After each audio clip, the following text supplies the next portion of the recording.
Alhamdulillah kita ketemu lagi.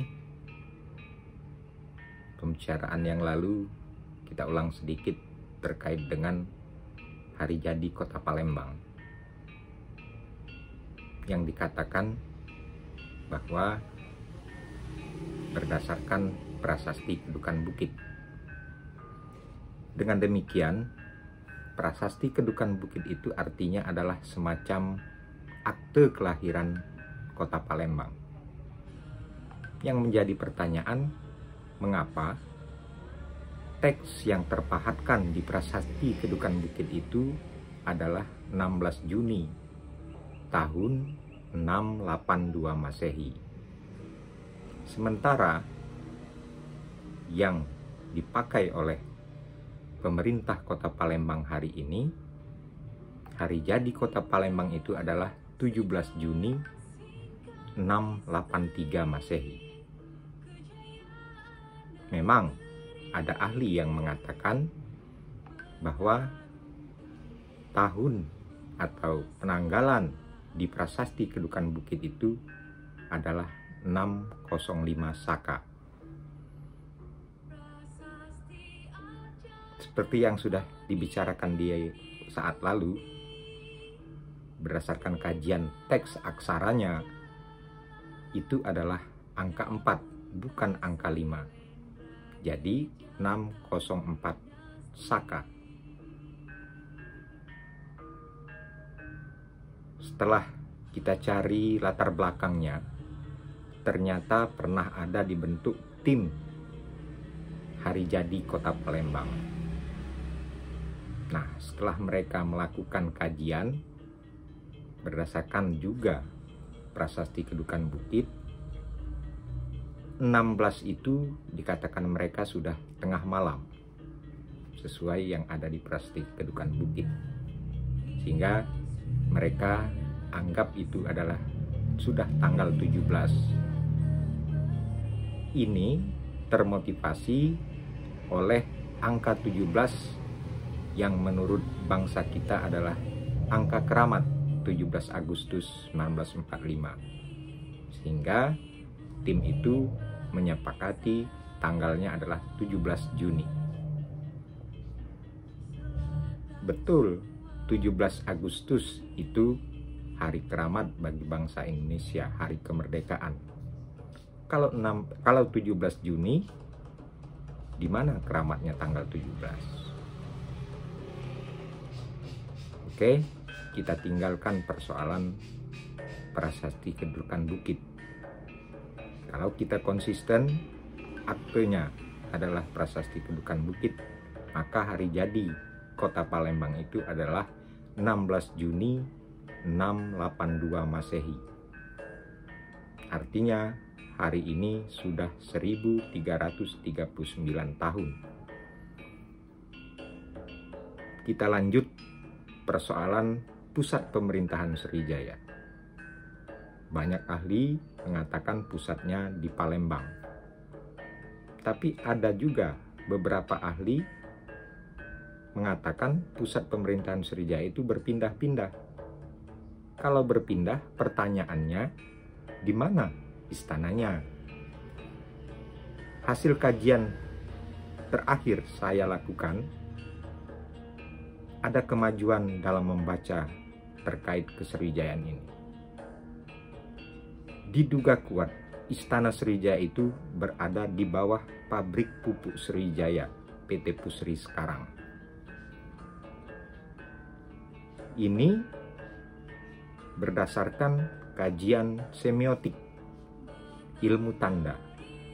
Dalam semiotika itu ada yang namanya sign index. Sign atau tanda yang menunjukkan sebab akibat, hubungan kausal. Nah, tidak jauh dari kompleks PT Pusri sekarang, itu di daerah Sabokingking sekitarnya ditemukan prasasti Telaga Batu Sriwijaya. Dalam prasasti Telaga Batu itu, teks yang dipahatkan adalah nama-nama jabatan di era Sriwijaya. Nama-nama jabatan ini bisa dianalogikan dengan susunan kabinet dalam pemerintahan sekarang misalnya. Nah, kabinet itu biasanya diambil sumpah jabatan sebelum mereka melakukan tugas dan tanggung jawabnya. Demikian juga prasasti Telaga Batu.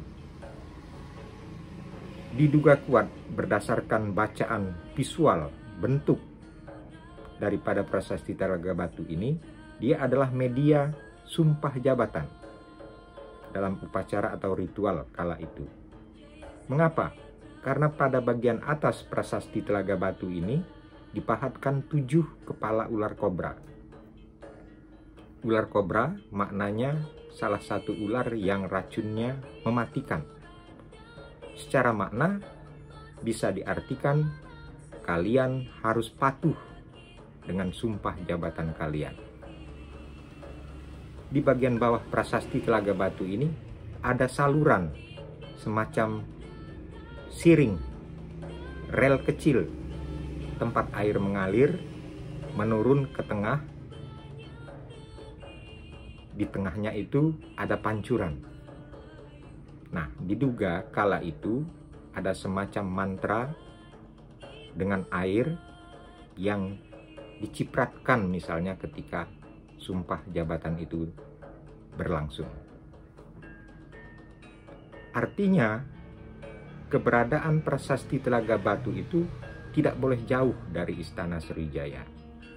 Atau bisa dikatakan, karena Istana Sriwijaya itu di lokasi PT Pusri sekarang, maka prasasti Telaga Batu ada tidak jauh dari lokasi itu. Itu hukum kausalnya. Ada hukum kausal kedua. Mengapa banyak ditemukan temuan-temuan tinggalan Sriwijaya oleh para penyelam liar di sekitar Sungai Musi, lokasi PT Pusri sekarang? Itu menunjukkan bahwa keberadaan Istana Sriwijaya yang berada di tepian Sungai Musi ini pernah ramai didatangi atau berlalu lalang kapal-kapal atau perahu yang berdagang ataupun yang memberikan semacam upeti kepada Raja Sriwijaya. Dalam proses hulu hilir kapal atau perahu itu, tentu ada yang jatuh ataupun sengaja dibuang karena soal keamanan misalnya ke Sungai Musi.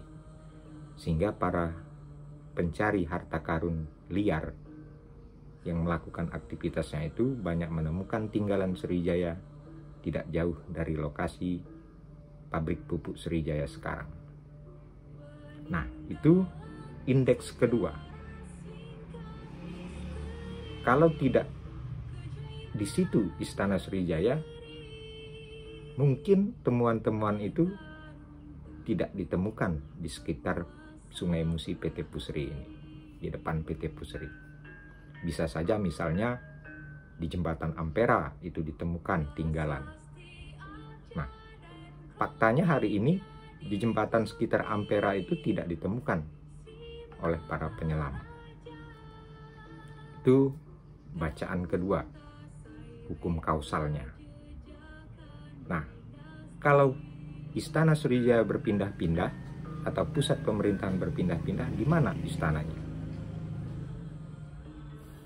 Mungkin bahasan kita sekian dulu, kita lanjutkan yang akan datang.